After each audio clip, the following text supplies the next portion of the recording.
Is there someone here from DEQ? No. Tonight there's not. What was your, what's your question though? What's your question though? It's okay to answer. What would I ask them? I would be asking them, what is, when they're looking at evaluating the program, are they only looking at violations? Where does the public, I mean, this is after all, our water belongs to the public. And I don't quite know what the avenue is going to be for example, I'm with the League of Women Voters.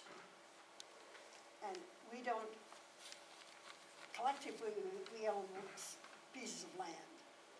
But we're speaking in terms of public good, the needs of the public, the protection for the water and the watershed. How do we fit into this?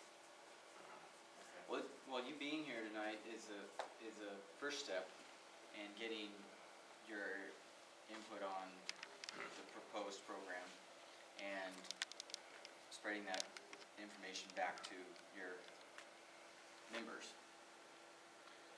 And then also, this program is not DEQ's program, it's Benton County's program. And so the public has a route of involvement through Benton County, through the Board of County Commissioners, through my department and our staff. If you think this program is working well or is not working well as we go forward, then there will be ways to bring that to the attention. In other words, we would count on Benton County taking care of whatever concerns we have or listening to them. We don't go to DEQ. No. That would be our take on it, yeah. The DEQ has a part of this, but really it's a Benton County program to meet multiple objectives, one of which is DEQ's requirements, one of which is our own comprehensive plan. So I think start here. So they don't really kick in until after 5 years. I mean, they can provide input before then. I'm not sure that as far as what exactly they're going to provide on a year-to-year basis, but really the kick in, as you put it, when they're going to really take a strong look at what we've done and what information we have is at that 4 to 5 year period. I think Ken, you were next. Sorry, we'll go. No, it's fine. You and You mentioned, or you showed on your slide up there, that one of the things that we're doing, the reasons we're doing this, is because of high temperature in the water, bacteria, and I think mercury.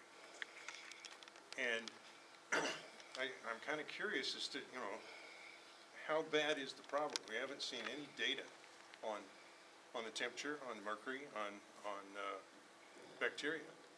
We haven't, when we check to find out if there have been some studies done and there's some data, we don't find anything. The only thing we find is there have been some computer modeling.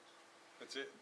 So I'm wondering, how are they going to be able to determine, the DEQ is going to be able to determine that this program works or doesn't work based on whether or not they're losing canopy or foliage?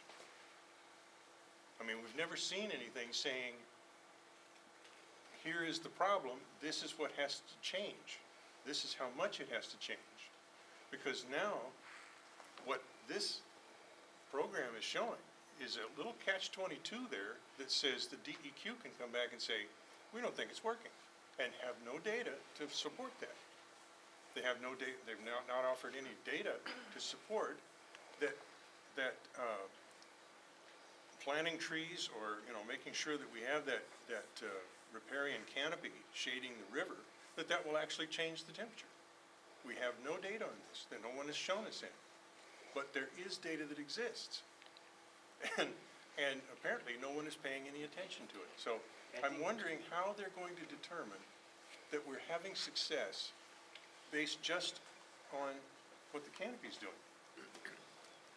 Yeah, the short answer to that is that the state uses, for the purposes of what we proposed and in the model that you're referring to, some of the shade models and stuff, they use riparian vegetation and what they call site potential vegetation as a surrogate for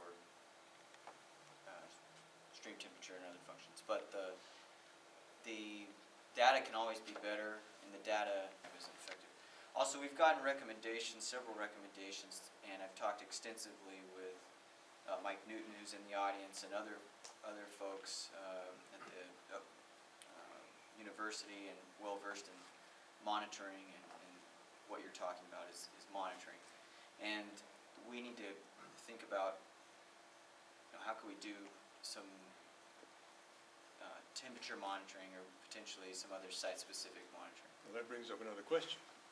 Is there going to Okay, be? you got one more. Yeah, okay. Is there going to be an office that is responsible for doing that within Benton County? The Well, county we offices? currently don't. There's other organizations larger than us that have environmental services divisions that do these type of monitoring consistently. You mean under a contract or something? No, sometimes it's in-house, sometimes it's contract, but there's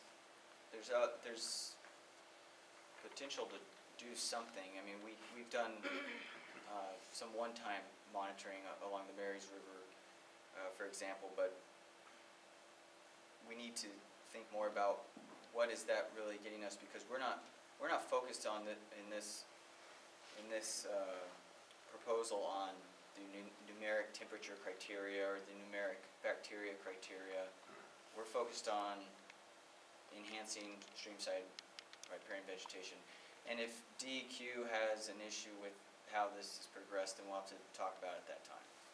Okay, well, it would be nice if there was an office that the landowners could call or contact and have someone come out and consult, look their problem over and say, this bank is eroding, how do I stop it? This kind of thing. It would be nice if there was an office within the county that was responsible to the county and to the taxpayers that you could contact and have this happen. Yeah, and that's, as I alluded to, that's the conversation that we're having with the partners that do that already. So I think, who is next? Jeannie or you?